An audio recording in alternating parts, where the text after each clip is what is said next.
why do you think India is going to make speedier progress than China? See, the economic model that India has followed unwittingly, I would say, is a homegrown investment because we didn't know how to get money from abroad, I think. So much of whatever has happened is homegrown. To being a democracy, the innovation has grown, and the Indian innovation has grown. And wherever they got a channel, they have shown themselves like software. And so it's a domestic demand-driven. East Asia means Japan, Taiwan, Philippines, Singapore, etc., Indonesia. It imports from them in semi-processed state. Then it adds value to it. Take for instance, they get computer parts from Taiwan, then they put it together, and that's called Lenovo. Lenovo is then exported to the West. So Chinese exports are not home-produced products going abroad. Chinese exports are imports, value-added. So therefore, Chinese foreign trade has a trade deficit with East Asia and a trade surplus with developed countries of European Union and United States. Now, United States has got a recession, Europe has got a recession, so the export demand has come down. Now, if that happens, you see, so far China has been building its reserves and gone over $1 trillion, etc. How? Because the deficit with East Asia has been more than made up by the surplus with European and America. And therefore it has been having the balance of payments surplus. Once the European and the American demand goes down due to recession, China has to reduce its imports from East Asia also. Otherwise, it will go into deficit. Already China's reserves are now flattening out. I would say that why should East Asia, who are all pro-American countries, be exporting to China? Because China has got good infrastructure, China has got regulations which East Asians can work with, and therefore it goes there. And most of all, Chinese labor is cheaper than East Asia. But Indian labor is much cheaper than China's. But we've got a lousy infrastructure. We've got terrible bureaucrats. We've got people blocking any project, anything that comes. There will be 200 objections that will be raised. So the East Asians say, how can we do business in India? It's a circus there that is going on. And therefore, they prefer China. The day you get your act together, they will come this way. Then of course China has collapsed. But I would say today, because East Asia and the United States and Europe have a financial system problem which they have to fix. It's not easy to fix, but it will take time to fix. Therefore, the Chinese model has collapsed. And therefore, the Chinese will not be able to pick up as fast as we can. And if you want to collapse the Chinese, then start booing the East Asians. And tell them, we'll do cheaper for you, and we are also democratic, you won't have any problem. Taiwan, for example, they are exporting to China. And it's not that they are enemies, Taiwan and mainland China. And yet Taiwan for business reasons goes to mainland China. They will definitely come to India.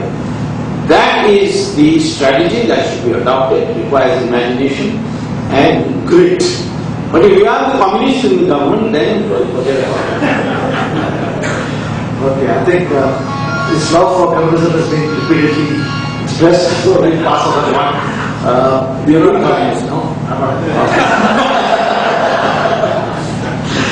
Alright. We have had a mics here. If there are questions on the floor, we welcome them. Kindly introduce yourself, sir.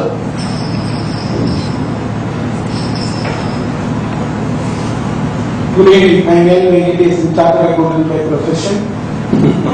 See, you said Not price water.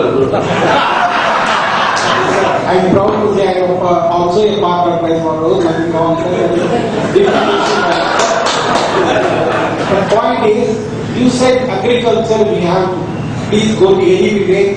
In some exporting grant, they are exporting labor, earning more than what they could do in their local society.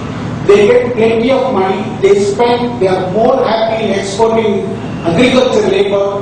That is why if you go to any village, you don't get anybody who is interested in agriculture. They are just doing other services. Either they are exporting abroad or they are exporting to the cities and all.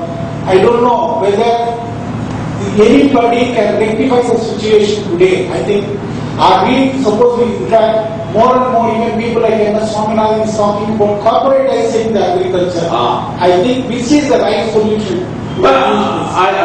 That part I agree. There's land reforms which we brought under Soviet influence in the 60s and 50s and 60s and 70s is a disaster.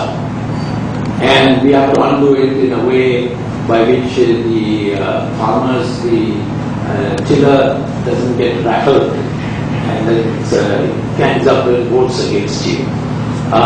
Yes, I think time has come for some land consolidation to take place, and it needs that is a question of detail how to do it.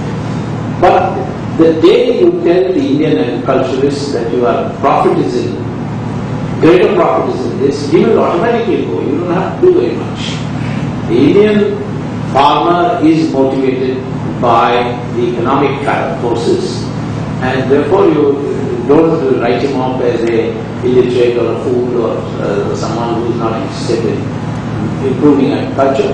He is, but he wants to know. For instance, one of the farmers I once spoke to, I said, "Why do you want free power? It's like asking, taking from the government." He said, "Free power. If I paid for power over and above what is happening to me, then where will I be?" I said, "What's happening to you?" He said, "First of all, I never know when the electricity will come. Second, when it comes, it will fluctuate so much that my pump will go out of order. And consequently, I have to spend money on repairing the pump. Over and above that, I have to pay for this electricity. I will never agree to pay for this electricity." So, give him assured 10 hours of power, voltage, 200, 240 range. He will pay whatever you think is the cost of providing him power. So I think that is what people want. They are ready to pay, but they want their services to be rewarded. They are ready to pay for good roads. They are paying happily the tolls nowadays. I find the road we have built in Delhi, Noida. I mean that is now of course it's coming everywhere else. One of the good things that the NDA did was to go into this road highway construction. But if you can have roads built this way, which doesn't go disappear after every monsoon, why did we do it before? And because it was a corruption. Now you are making people pay, and you are also delivering some people are ready to pay. So I think that is what we need in our country, and I don't think that we should despair that any of them would not be interested in progress.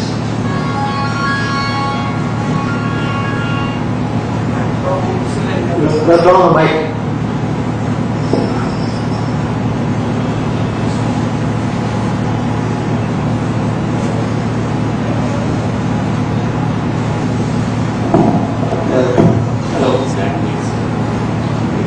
I'm from Subramanian profession.